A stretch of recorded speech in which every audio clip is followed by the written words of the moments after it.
7.2 का, ठीक है 7.2।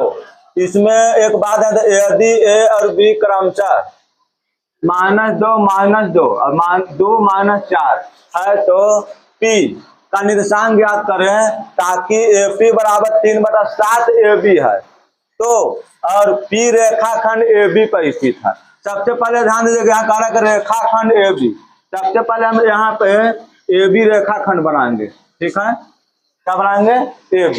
अब AB रेखाखंड है तो ए और बी का निर्देशांक क्रमशः दिया हुआ है, कितना दिया हुआ है -2 डी कितना दिया हुआ है 2 -4।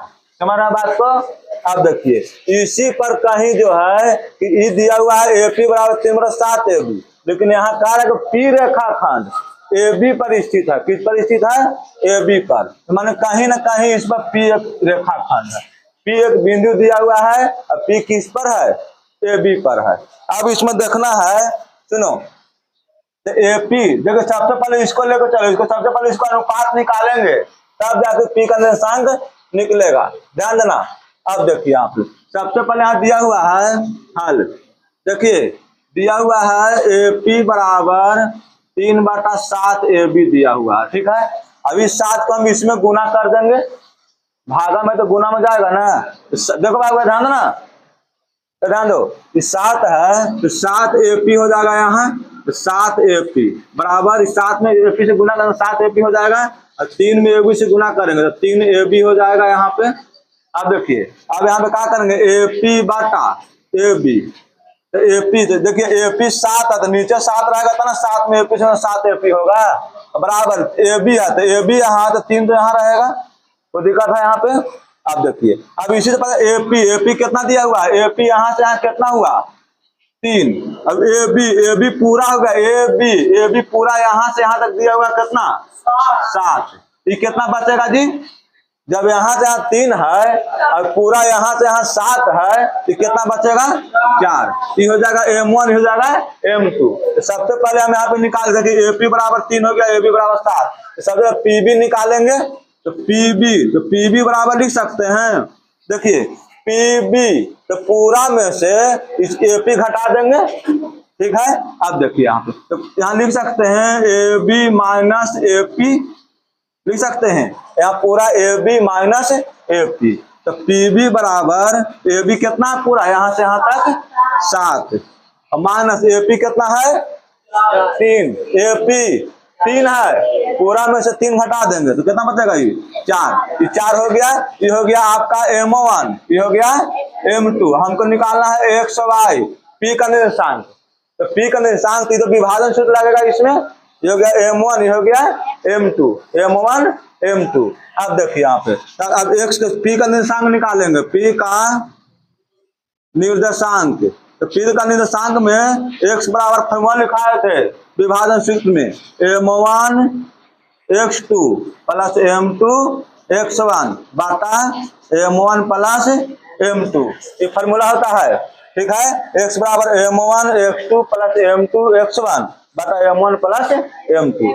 अब यही चीज इसमें रख देना है, तो x बराबर तो M1 कितना है, देखिए यहाँ लिख दिया है M1 कितना है इसमें 3। अच्छा M1 x2 गुने x2 कितना है, देखिए ये होता है x1 y1, ये होता है x2 y2, ठीक है। तो M1 x2 तो M1 x2 कितना है 2 प्लस M2 x1, M2 कितना है 4, कितना है 4 गुने x1 कितना है -2, ठीक है।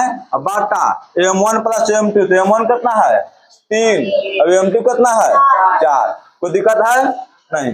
अब देखिए यहाँ पे गुना करो 3 दूनी के 6, प्लस माइनस 4 दूनी के 8 बटा 4 3 7, 6 में से 8 गया -2 बटा 7, कितना का -2 बटा 7। अब देखिए अब y का मान निकालेंगे, किसका निकालेंगे y का मान, देखिए मिला लीजिएगा फिर M1 x2, M1 हो गया 3, x2 हो गया 2, 3 गुने 2 प्लस M2 x1, M2 कितना हो गया जी 4, अब x1 कितना है -2, कोई दिक्कत नहीं।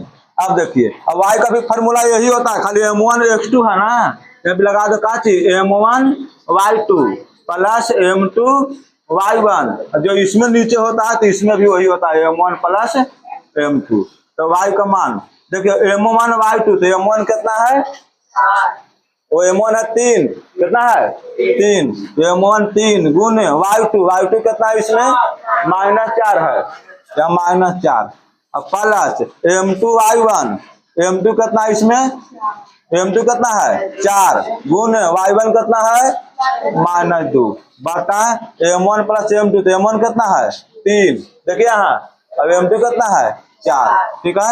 y बराबर ये जगह 4 3 12 -12, अब प्लस माइनस माइनस 4 दूनी के 8 बटा 4 3 7, अब 12 में 8 जोड़ देंगे तो -20 बटा 7, ये तो नहीं कटेगा, तो ये आ गया x का मान -2 बटा 7, ये आ गया y का मान -20 बटा 7। ये p का निर्देशांक आया, p का निर्देशांक हमको पूछ रहा था, क्या पूछ रहा था, p का निर्देशांक। लिख सकते हैं अतः p का निर्देशांक कितना हो जाएगा, p का निर्देशांक p बराबर x का मान आ गया -2 बटा 7, y का मान कितना आया -20 बटा 7, यही आपका आंसर हो गया, ठीक है। अगर बोलिए कोई